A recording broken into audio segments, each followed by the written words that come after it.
दुनिया की तीसरी बड़ी आर्थिक ताकत बनाने में पूरी कृषि व्यवस्था की बड़ी भूमिका। हमें वैश्विक रूप से सोचना होगा, ग्लोबल मार्केट को ध्यान में रखना होगा। हमें दलहन और तिलहन में आत्मनिर्भर बनना है और कृषि निर्यात में अग्रणी बनना है। अब देखिए, बनारस का लंगड़ा आम, जौनपुर की मूली, गाजीपुर की भिंडी, ऐसे अनेक उत्पाद आज विदेशी मार्केट में पहुंच रहे हैं। वन डिस्ट्रिक्ट वन प्रोडक्ट और जिला स्तर पर एक्सपोर्ट हब बनने से एक्सपोर्ट बढ़ रहा है और उत्पादन भी एक्सपोर्ट क्वालिटी का होने लगा है।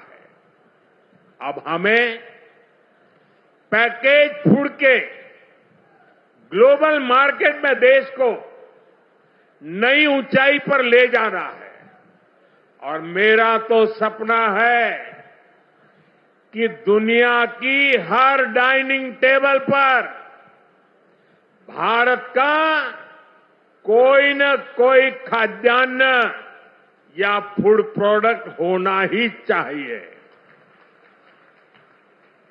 इसलिए हमें खेती में भी जीरो इफेक्ट, जीरो डिफेक्ट वाले मंत्र को बढ़ावा देना है। मोटे अनाज, श्री अन्न का उत्पादन हो, औषधीय गुण वाली फसल हो या फिर प्राकृतिक खेती की तरफ बढ़ना हो, पीएम किसान समृद्धि केंद्रों के माध्यम से किसानों के लिए एक बड़ा सपोर्ट सिस्टम विकसित किया जा रहा है।